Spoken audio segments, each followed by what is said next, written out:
Hi everyone and welcome back. This is just a quick update on my rim brake bike. This is a bike you don't see that much of. I call it my second bike really because I'm riding the disc brake bike the most because that's what I get sent parts for, like wheel sets and stuff. They're all disc brake these days. But this is probably still my favourite bike. This is the bike I used to race on. I think it's a 2016 model TCR Advance Pro 1. So it came with full Ultegra 6800. It's changed a little bit now, but the brakes are still original. The front mech is still original. It's been through a few rear mechs due to crashes and stuff. I think it came with a short cage Ultegra, but I changed it for a mid cage now. But due to crashes and races and stuff, that's probably on its third mech. But everything else is original. Brakes are still brilliant.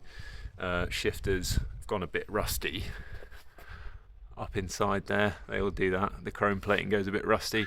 Obviously spending a lot of time in Hong Kong, it's so humid. And even indoors, the bike just gets eaten by humidity. Got the Fast Sports F1 handlebar on there, still going strong. I'll leave a link for that down below.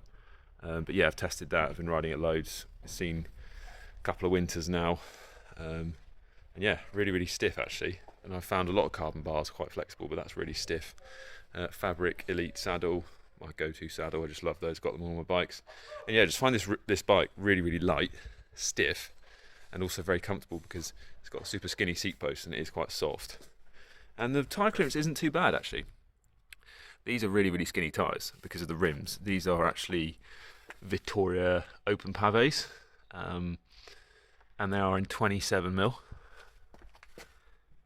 Not sure if they're making these anymore, but they're 320 threads per inch, and they're very, very supple. They're not the fastest rolling tyres, but for UK roads, they are pretty tough for a Vittoria. Most Vittorias are quite fragile.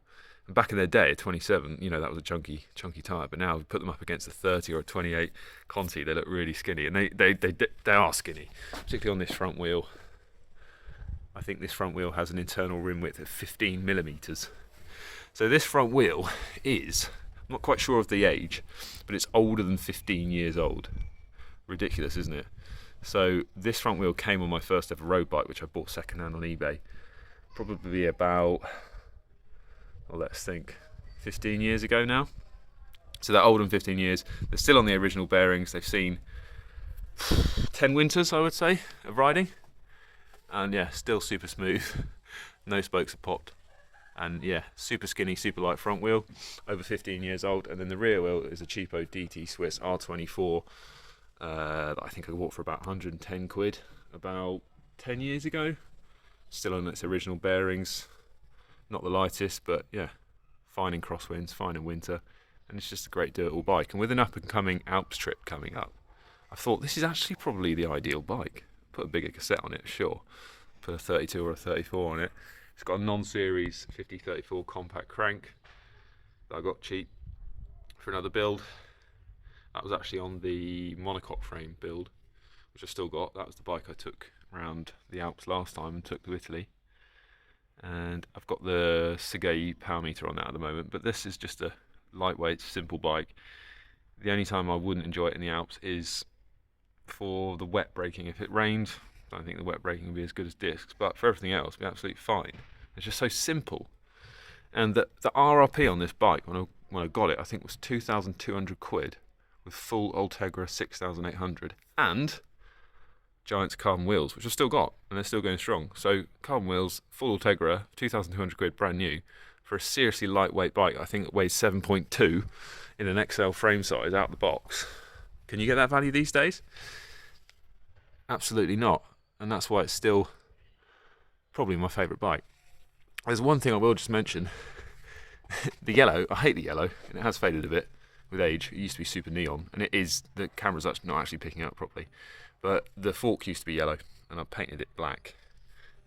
I've kept the sort of gloss and matte, but I painted the sort of leading edge of the fork gloss black, and that used to be gloss yellow. And then I've made some vinyl wraps for this shape, the right shape, so I can basically change the frame colour accent to any colour I like. And I've had it black, I've had it silver, I've had it sort of chameleon flip colour, depending on the vinyl wrap, and just cut new templates out and stick it on. But I haven't done that for a while, since like really deep cleaning the bike.